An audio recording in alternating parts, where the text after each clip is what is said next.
Folks, there's a lot of good news about the fourth stimulus check, Social Security benefits, SSI, and SSDI.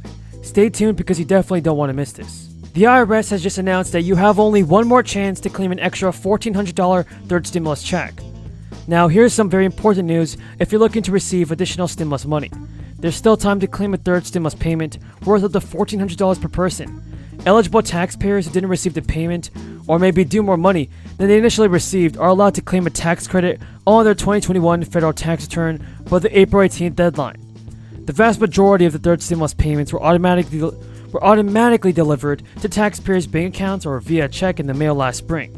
The payments were authorized by the American Rescue Plan in March 2021 and were meant to help people struggling financially, but the payments were calculated last year based on the most recent federal tax return on file at the time. If a taxpayer's income or family size changed in 2021, the individual may be eligible for more money. Other people may have missed out on stimulus payments altogether. Those with incomes so low that they don't have to file taxes may have never received their payment because the IRS did not have their information on hand. Now, those who believe they are due more money must file a 2021 tax return even if they don't usually file taxes and claim what's called the Recovery Rebate Credit. In order to claim the Recovery Rebate Credit, you will need information that was sent in a letter from the IRS in the past couple of months. This is called Letter 6475. It confirms whether a taxpayer was sent a third stimulus check and the amount. But if you do not have this letter, you can access it in this information through your IRS online account. Now, the Senate Thursday confirmed Judge Brown Jackson to the Supreme Court and fulfilled President Biden's campaign promise. The vote was bipartisan, 53-47, with Republican senators like Susan Collins, Lisa Murkowski, and Mitt Romney voting for Jackson. The Republican senators announced their support for the history-making confirmation, saying she's well qualified, and Kamala Harris presided over the confirmation vote this week. Democrats were celebratory and reflective on how Justice Jackson will be remembered in history. And after the successful vote, Schumer said on the Senate floor, "This is an amazing day, not only for Justice Brown, but for the United States of America. Today we are taking a giant step forward." Now, as the November elections edge closer, Senate Republicans are signaling the revival of hardball tactics, refusing to roll out a full-scale blockade against a Biden nominee for the remainder of his 4-year term. So when asked if he would commit to allowing a vote on a Biden nominee next year, Mitch McConnell told reporters, "I'm not going to go forward with any prediction on what our strategy might be." And the White House Chief of Staff also responded on MSNBC, stating, "It is not our plan to let Mitch McConnell make that decision in 2023. It's our plan to have Senator Schumer be in charge of making the decision in 2023. And he's quite confident that if a Supreme Court vacancy, then Schumer will make sure that person has a prompt and fair hearing." Do you approve the nomination, folks? Tell me in the comments. This is an important hearing, and I want to thank everybody for being here. The truth is that corporate greed is nothing new. It's been going on for a very, very long time. And it manifests itself in the extreme wealth and income inequality that we are seeing in this country now. And this is one of the issues which gets far too little discussion, but the American people have got to determine whether or not we are comfortable with two people owning more wealth than the bottom 42% of Americans, whether we're comfortable the top 1% owning more wealth than the bottom 92%. And I've said this a million times, we focus on the oligarchy in Russia, which should be focused on, and Putin's allies there who led him into this and work with him on this terrible war. Truth is, we have an oligarchy in this country, and we might want to be focusing on that as well.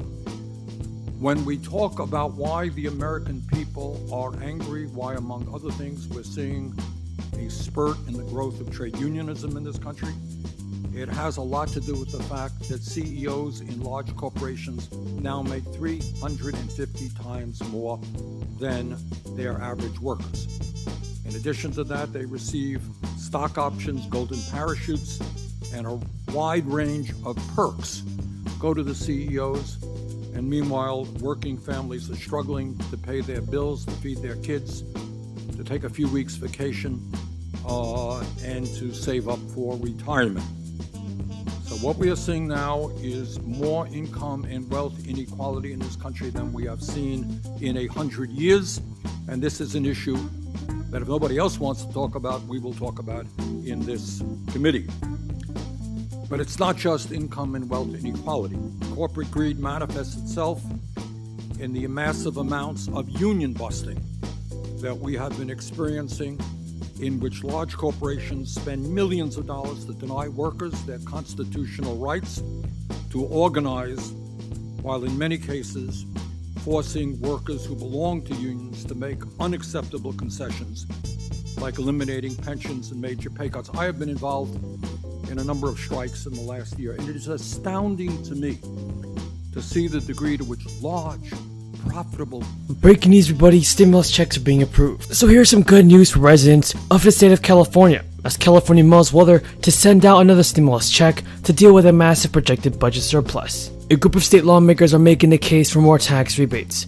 In a video that published on social media, Republican State Senator Brian Jones used grains of rice to break down the projected budget surplus, which as of January was estimated at around $45.7 billion. So according to the state senator, the amount is enough to send every Californian a tax rebate of around $1,125 or $4,500 for a family of four. That is a pretty large amount of money that would really help many Americans financially during this crisis. More stimulus checks are very likely because the surplus is expected to exceed California's constitutional limit. That limit essentially restricts the amount of tax revenue the state can spend, while giving lawmakers options on what to do with leftover funds, including giving it back to taxpayers in the form of relief checks. In unveiling a sweeping $286 billion budget proposal for the 2022 fiscal year last month, Gavin Newsom noted that his office projected a budget surplus of around $2.6 billion over the constitutional limit. The good news, friends, that lawmakers, many lawmakers, including State Senator Jones, support sending out rebates, or as they were known as last year, Golden State stimulus payments. So although Newsom's initial proposal did not actually make payments, he indicated afterwards that the checks will likely be added to the final version of the bill. Newsom said in a statement, "We expected in the May revised language when it updated the budget surplus, that we are likely to have an additional rebate to the taxpayers. It's still unclear how much taxpayers could receive if the Golden State stimulus program is revived for 2022.